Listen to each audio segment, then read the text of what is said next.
What up? This is Brown, and I'm back in town with another video. This is an update about the Ahmaud Arbery shooting death. 3 men plead not guilty to federal hate crimes in Ahmaud Arbery shooting death.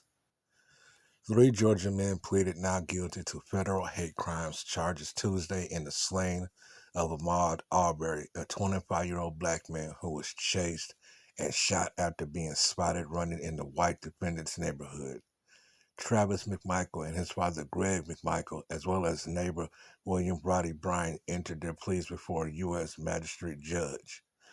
Justice Department prosecutors said they plan to share the bulk of their evidence with defense attorneys within a week and arrest in the next month, a sign they're moving swiftly even with the state murder charges still pending against the same defendants. A Georgia judge has set a trial in the state's case for October and will hear pre-trial motions later this week.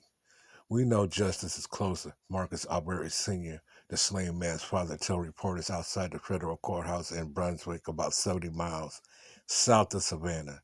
He said the Justice Department's decision to prosecute his son's death as a hate crime had a big relief.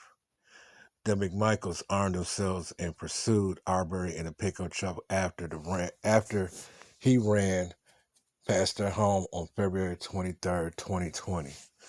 Bryan joined the chase and took cell phone video of Travis McMichael shooting Arbery 3 times at close range with a shotgun.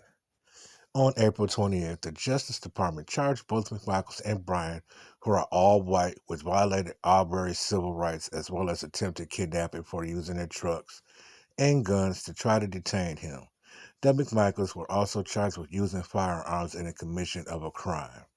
The federal indictment says all 3 men illegally used force to injure, intimidate, and interfere with the young black man because of Arbery's race and color. If convicted of interfering with Arbery's rights, they could face a maximum sentence of life in prison.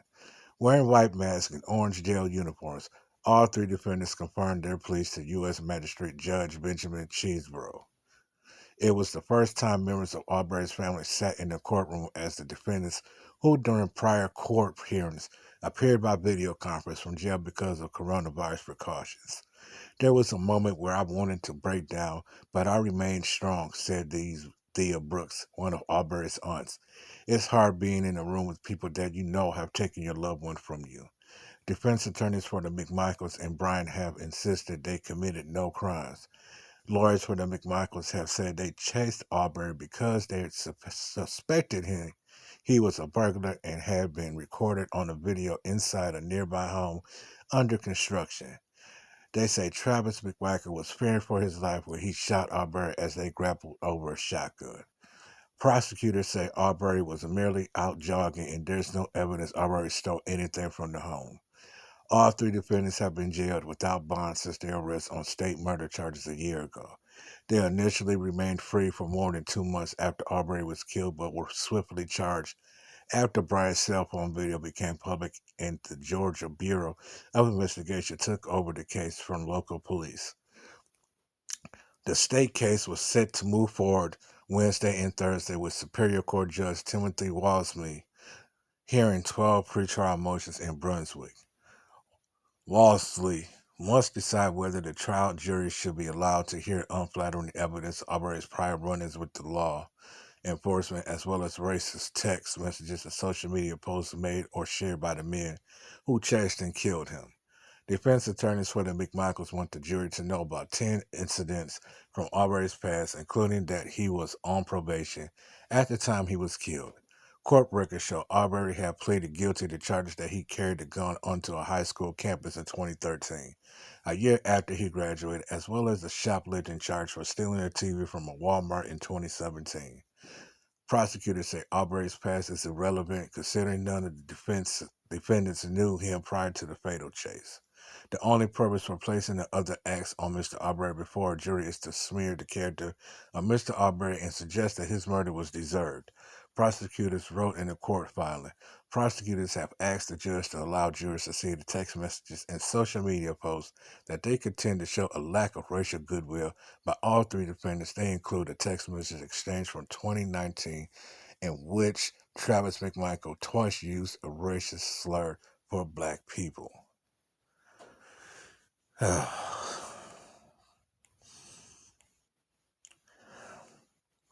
You know, really, anything that he done in his past has nothing to do with the fact that he's dead. And this is just the normal pattern of any time Caucasian men kill black men. They want to smear this black man's name. He's a victim of racial violence. There was no just cause for these devils to kill this brother when he was out on a jog, minding his own business.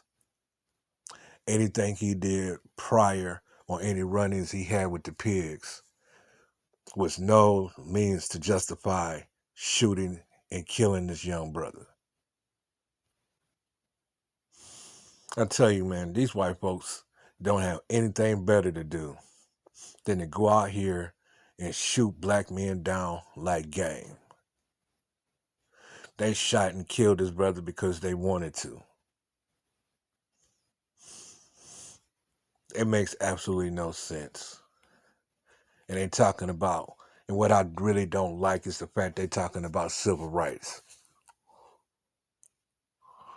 When have they ever enforced civil rights for black people? But all of a sudden now they want to enforce civil rights. Why aren't these devils being charged with first-degree murder? Because that's exactly what it was. First-degree murder. And now this brother's family had to spend the rest of their lives without ever seeing their loved ones again. You know, as a black man, this really bothers me. We go through this every day. Always some damn devil who want to go out here and go on a shooting rampage just because they know they can get away with it. And the nerve of them to try to plead not guilty on all charges makes no sense. But you know, this system is by design to help the devils because it was created by the devil. You know, I honestly really feel for the family of Arbery. Personally, I don't think they're going to receive the justice that's truly deserved because all three of those devils should be strung up from a tree the same way they did our people and continue to do our people.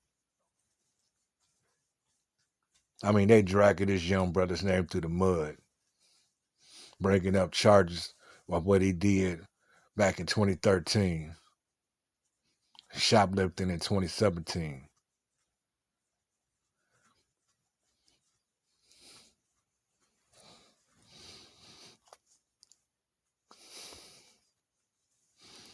I pray for the brothers and I pray for this family. But honestly, I don't think they're going to get the justice. Not with this system. And all the reason them crackers is in prison, in jail right now, is because they know what's going to happen to them if they get out.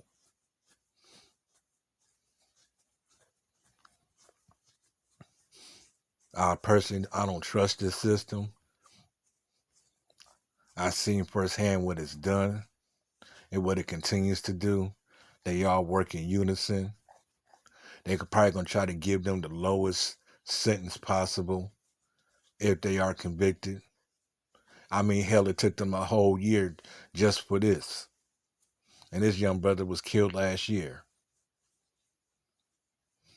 This is regular as clockwork. I don't know if any of our brothers and sisters ever pay attention to the pattern. This happens every time. Anytime a white person kills one of us, they drag it on for a year and then they want to prosecute them. In most cases, they don't prosecute them at all.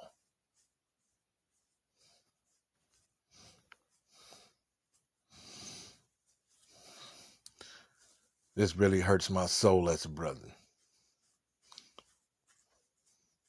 And I can't reiterate enough that he's not going to get the justice. His family's not going to get the justice they deserve because it's not going to bring him back. Just like so many of our other brothers and sisters who's been murdered by white people. It's not going to stop until we learn to practice prevention. They always tell us to trust within the system, and when we do so, the system fails. But it works for them, but it fails us.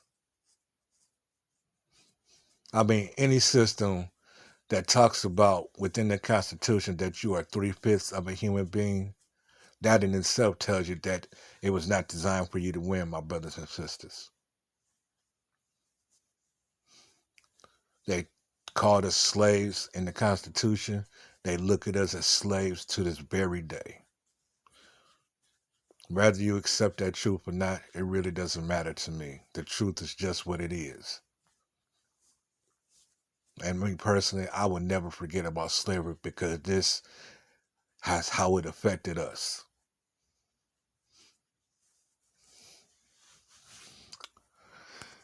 I'm done with this. You can like, comment, subscribe. I really like to hear what y'all think about this. I mean, this is just an update. I mean, a whole year. You haven't noticed the pattern? This is what they did with George Floyd. A whole year.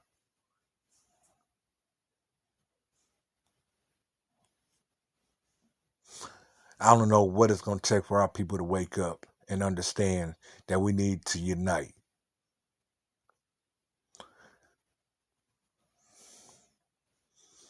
Again, this is Brown, and I'm getting out of town.